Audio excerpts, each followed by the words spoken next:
Please watch and subscribe to this channel for more interesting stories.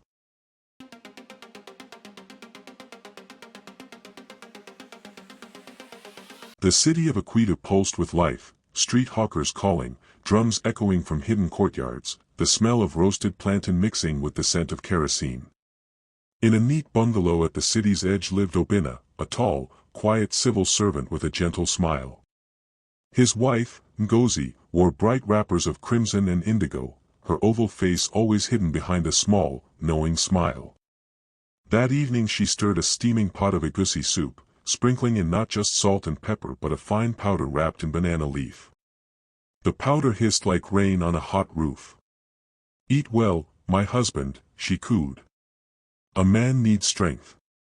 Obinna smiled wearily. "You always care for me, Ngozi." "Thank you." Unbeknownst to him, each spoonful tied invisible strings around his mind. Ngozi's secret supplier was Mama Igbo, an ancient herbalist who lived near the city's shrinking marsh. Her mud-walled compound was decorated with carved faces of tortoises and hornbills. Inside, jars of black powder and dried herbs lined the shelves. "My daughter," Mama Igbo rasped, "the calabash of obedience is strong. But it must be fed with intent. The spirit in it loves secrecy." Ngozi handed over folded naira notes. "I must keep Obinna from his meddlesome relatives. They drain his money. I'll protect him, even if he doesn't understand." Mama Igbo chuckled. "Protection or possession, be sure which you choose. Spirits don't like confusion." Soon, Obinna's once close family began to feel unwelcome. His younger sister, Amaka, visited with groundnuts from the village. Ngozi greeted her with a cold stare. "You come again," she hissed. "You have your own brother. Leave my husband in peace." Obinna, dazed by the hidden potion, simply nodded. "It's true, Amaka. Give us space." Amaka's eyes filled with tears. "Brother, this isn't you. You would never speak so." But he closed the door, and Ngozi smiled triumphantly. In Akita's bustling market, rumors sprouted like weeds. Women selling dried fish muttered. "They say Ngozi uses Mama Igbo's love powder. Ah! That's why Obinna acts like a goat tied to her calabash." One afternoon, Amaka overheard these whispers. Her heart raced. She decided to follow Ngozi. She trailed her sister-in-law through winding alleys until she saw her slip into Mama Igbo's compound. The old herbalist's carved tortoise head seemed to leer at Amaka as she hid behind a baobab tree. That night, Obinna dreamed of a giant tortoise with golden eyes crawling across his bed. It spoke in a low rumble.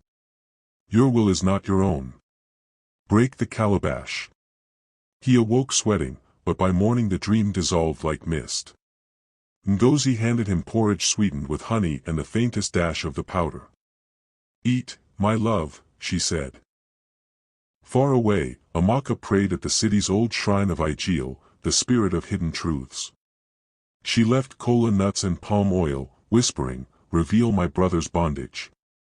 During the annual festival of masks, the city square thrummed with drums and horns. Masqueraders spun in bright raffia, invoking ancestors. Amaka approached a masked priest who danced like a whirlwind. She slipped a coin into his palm. "Great one," she whispered, "my brother is under a spell. Help me." The priest lifted his mask slightly, his eyes burned with white chalk. "On the seventh night, pour clean water on his food before he eats. The spirit of obedience will flee." Meanwhile, Ngozi met Mama Igbo again. "The calabash is weakening," she complained. Mama Igbo's eyes grew hard. "You fed the spirit too much greed. It may turn on you." Amaka waited. On the seventh night she visited secretly, carrying a gourd of river water blessed at Igil's shrine. She poured a few drops over the plate before Obinna sat to eat. As he swallowed, a strange heat rose in his chest. His eyes cleared. The invisible cord snapped. He looked at Ngozi with confusion and sudden anger. "What have you been feeding me?" he demanded. Ngozi's hands shook. "Just food, my husband," but the calabash hidden under their bed rattled like a basket of snakes. The next day, while Obinna was at work, Amaka and a neighbor forced open the bedroom. Under the bed they found the carved calabash, painted with tortoise shells and cowries. It pulsed faintly like a living thing. "Spirits of truth, come out!" Amaka cried, smashing it on the floor. The powder hissed, rising in a black cloud. A shriek filled the room, half wind, half woman. Ngozi ran in, screaming, "You fools! You've undone everything." Freed from the spell, Obinna confronted Ngozi that evening. "You drove my family away. You stole my will. Why?" Tears streaked her cheeks. "I only wanted to protect you. They would have eaten your wealth. I loved you too much." But love built on control had soured. The spirit's backlash began, her hands trembled, her dreams turned into nightmares of tortoises crawling over her skin. Mama Igbo refused to see her. "The spirit you called has claimed its price," she warned from behind a closed door. In desperation, Ngozi went to the old shrine at dawn, barefoot, wrapper loose, hair uncombed. She laid kola nuts and palm oil, weeping. "Igil, spirit of truth, forgive me. I release my husband. I release my greed." A cool wind circled the shrine. A voice like water said, "Truth binds stronger than potions. Go and confess." That evening, Ngozi knelt before Obinna and Amaka.